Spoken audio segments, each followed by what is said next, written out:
мешіттің алдына барып айтып отыр. 50 жай намаз бар еді, сатып бересіз ба десе, жоқ, жай намазыңды алып кет, біз сатпаймыз дейді. Қайыр сұрап тұрған оларға выгодно да. Иә, сондай болып қалды ғой.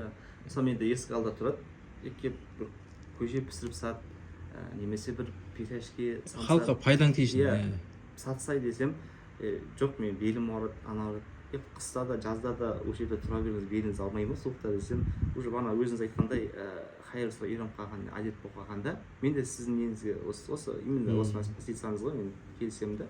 Біз халыққа бір ана садақа сатып тұрғандарға жұмыс беру керек та, бере беріп мен бір жұмада бір уағызымда бір 10 минуттай соңында арнадым да, мешіттегі сыртындағы тұрған бағанағындай садақаларыңызды бермеңіздер, себебі олар сіздердің берген садақаларыңыз әдет болып қалған да.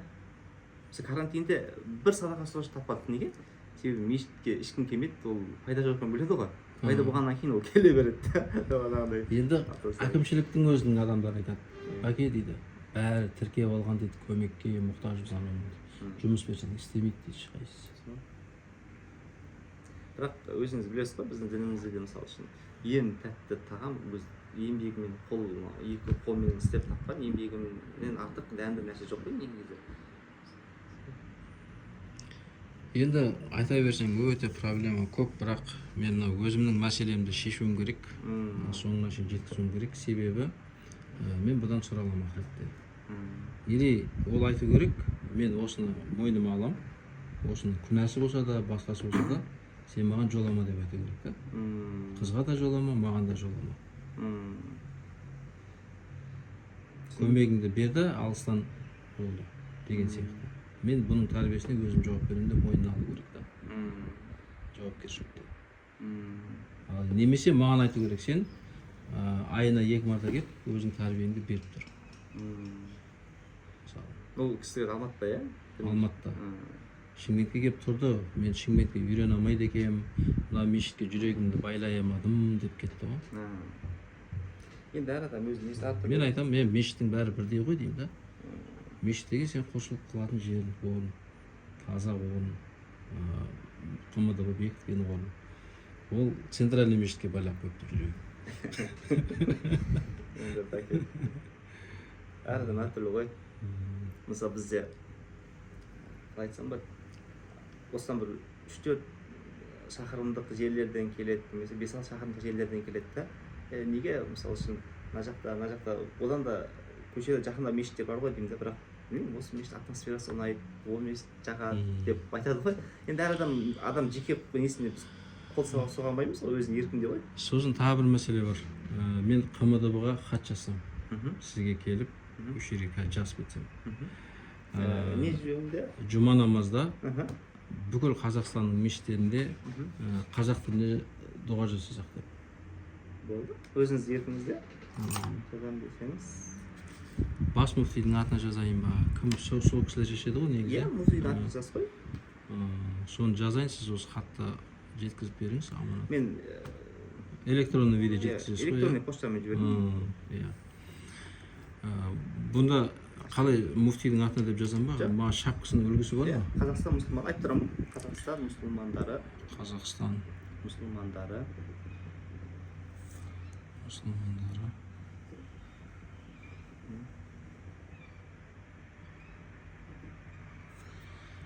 Діни басқармасының бас төрағасы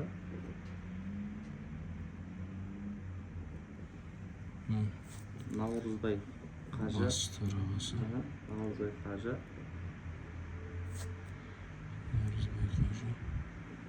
Тақанұлы Хазіретке. Немесе Мырзаға Хазірет.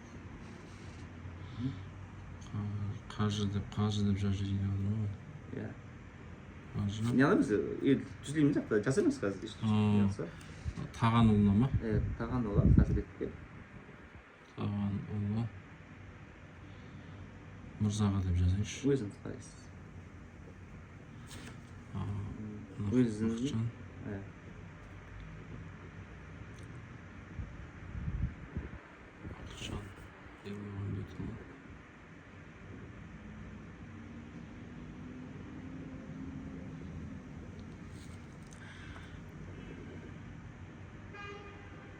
Шымкент қаласа 16 шағынадан 44 тұрғыны.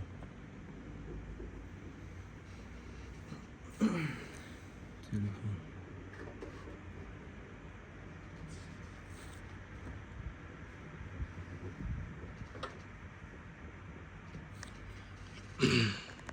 Мына жерге ұсыныс или өтініш бір не қалдырдыңыз да, екі не.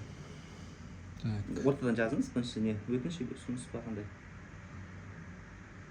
Талап етсем ренжіп қалатын шығар, Өзіңіз қалай. Бірінші ортасын жазыңыз да былайынан. Так. Былай жазайыншы. Ұсыныс. Иә. Ұсыныс және өтініш ретінде деп жазайыншы.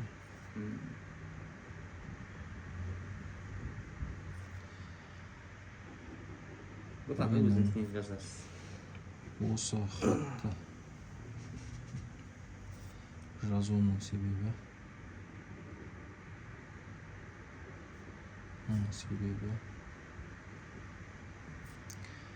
Шымкент қр Қазақстан Республикасы Шымкент қаласы және басқа аймақтарда, басқа қалаларда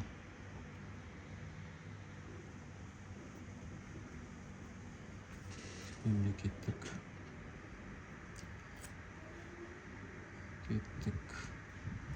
қазақ тілінің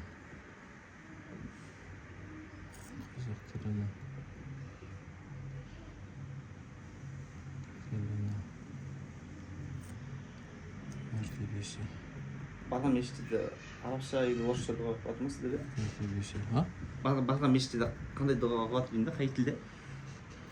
Жоқ, ол дұғаларын қазақ тілінде жасайды ғой, бірақ қазақ тілі үшін дұға жасайды. Мен ойладым қазақша деп.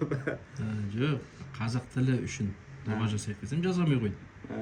Сөйтіп қызым ауырып жатыр, дұға жасайық десем оны жасамай қойды. Сонда сіздер камерадан қорқасыздар ма деймін да. Бұл жариялау керек қой, жақсы нәрсені деймін да, жариялау. Сіздер неге саяси нәрседен қорқасыздар деймін да, сіздің ешқандай қатысыңыз жоқ қой деймін да. Келді, түсіріп жатқан басқа адам, мойындап жатқан басқа адам. Қазақ тілінің мәртебесі төмендеп кетуі. Білмеймін енді бұл мәселе енді оңтүстікке келіп қазақ тілі жақсы сияқты ғой деймін да оңтүстікте. Кеше соттың бәрі іс қағаздары орыс тілінде, емханалардың протоколдардың бәрі орыс тілінде, бүкіл мемлекеттік салада орыс тілінде. Мен оның бәрін видеомен дәлелдеп түсіріп жүрмін ғой. Мен YouTube арнам бар, TikTok арнам бар, салып жатырмын, бәрін салып жатырмын. Шымкент осындай болса қоя салды, сонда Қазақстан басқа қалалар керек емес пе? Бізге тек қана Шымкент керек болды ма деймін да. Төмендеп кетуі және тіліміздің, және қазақ тіліміздің. Білмеймін, бізде мысалы өткенде бір сот процесіне қатысын, бәрі қазақша болып, біз қазақша талап ете аламыз. Олар да қазақша жүргізеді, ол білмеймін сізге қандай жауапқан. Бала шұбарланып.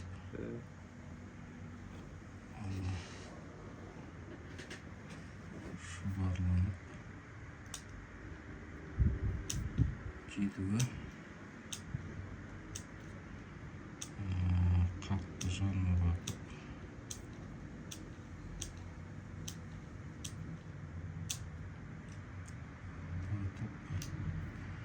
осы мәселе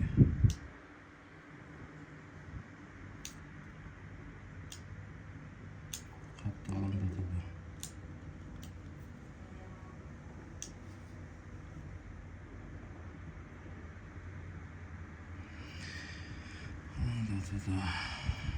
Келешек ұрпаққа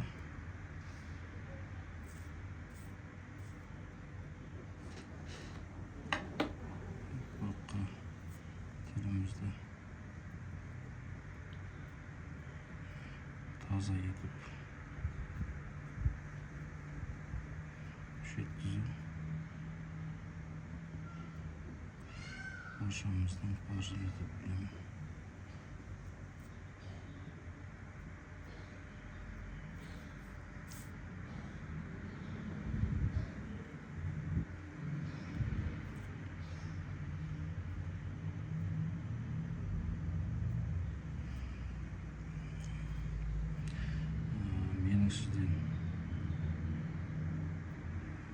сіздерден сұрарым.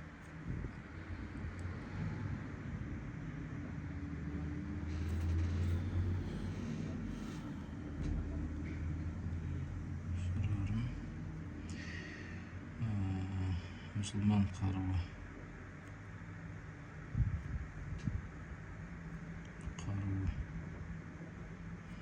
Дұға демекші.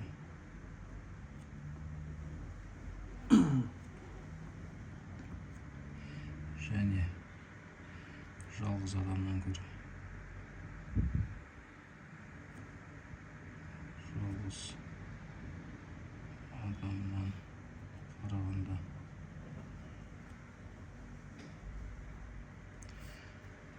жамағат дұғасы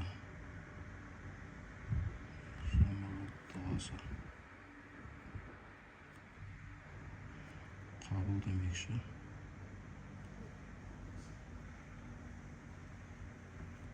Оның ішінде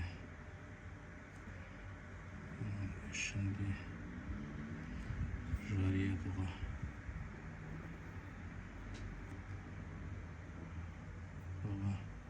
басқаларға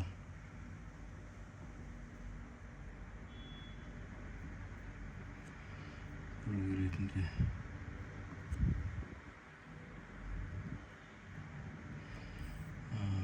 бір жұмада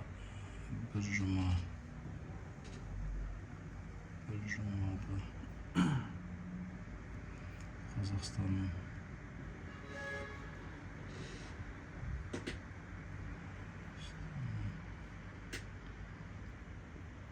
барлық мешіттерінде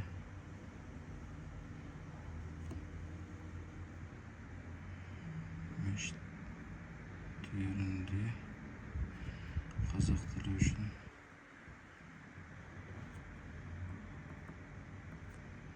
үшін дұға жасап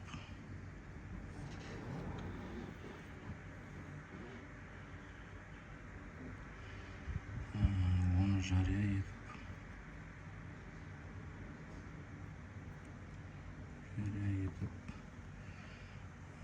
қазақ тілімізді насихаттасақ.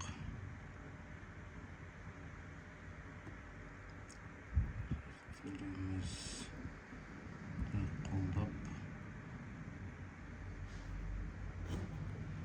насихаттасақ.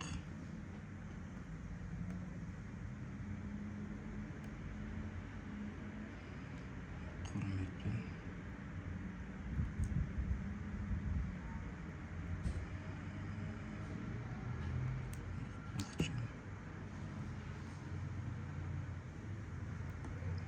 Шымкент қаласы.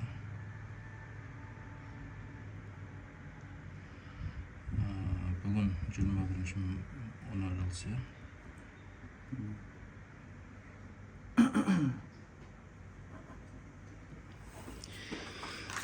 Осы өтінішімді мұсылмандар діни басқармасы бас мүфтиге жеткізіп, осының жауабын жазбаша түрде берсе.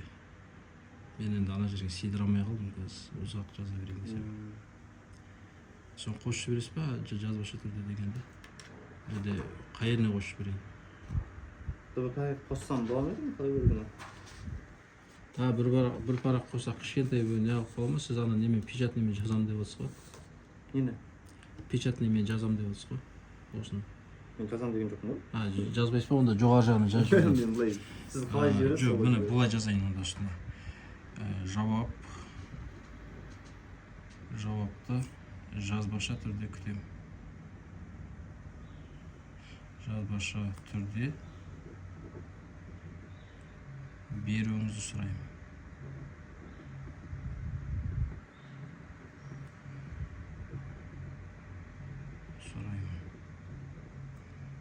Осылай жазып қойын, Онда мен алдағы уақытта шамамен қанша уақытта белгілі болып қалады? Мына жауабы? Жоқ, бұның жауабы енді барып келесі апталарда дайын болып қалатын шығар, беретін негізі заң бойынша ол жұмыс күнде келу керек қой. Фатуа мына отбасы мәселесі бойынша қанша уақытта сіз хабарласып шығып, олармен байланыс орнатып не қыласыз шамамен. Былай жазайық та, тағы бір өтініш жазсаңыз, мен қазір шығарып қоямын да. Иә, сол жазбаша түрде жазайын одан да. Жазбаша түрде сонда болсын. сіздер дағы ауызша болып қалмайды да, жазбаша осындай арыз қалдырып кетіп еді, өтініш қалдырып кетіп еді, немесе осыны сұрап кетіп еді десе жақсы да оның жауабы.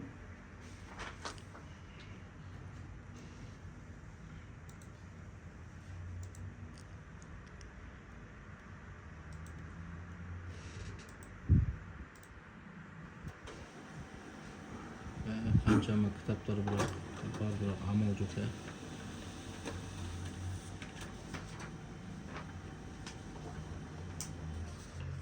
Бәке қараңыз.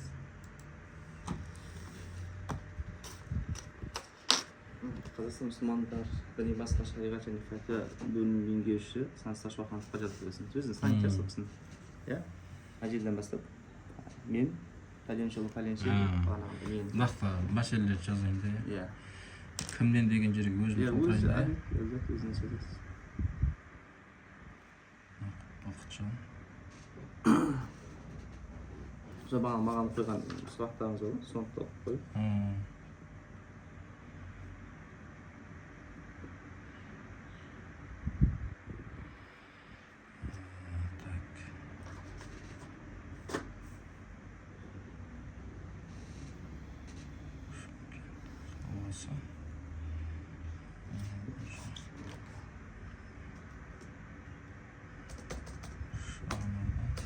Siz жаза беріңіз.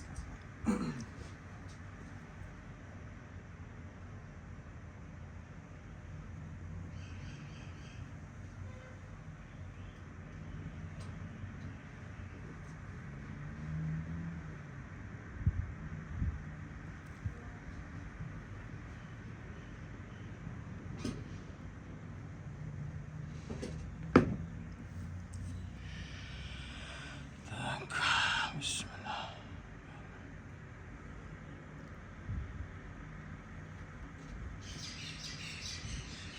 Алло? Алло? Білмеймін.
Алло.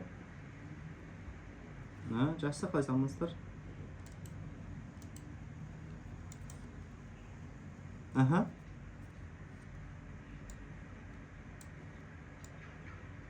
Жоқ, жоқ, былай өткем сол жерден. Қазір сол жақта өтіп жүрмін ғой, қаланың пробкада. Қаланың шет жағымен жүріп жатырмын қазір. Жоқ, жоқ, былай.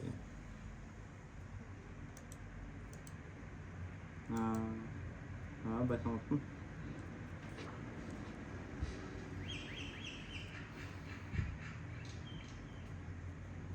Жоқ. Иә, жұмысқа барып жатырмын ғой, сол жақтан.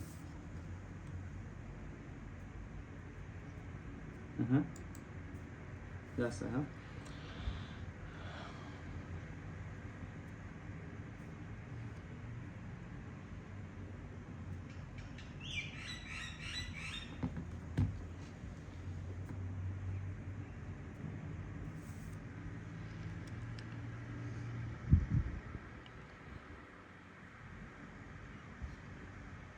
бұл жерге нақты жазайын ба, ана арасындағы нелердің бәрін жаза бермейін да, иә? Жоқ, нақты андай өзіңізге керегін жазыңыз да. Әйтпесе ана бүкіл нәрсені жасаймын, қазір қағаз жетпейді ғой. Сондай болып тұр ғой. Жақсы, мен мына видеоны өшіре тұрайын.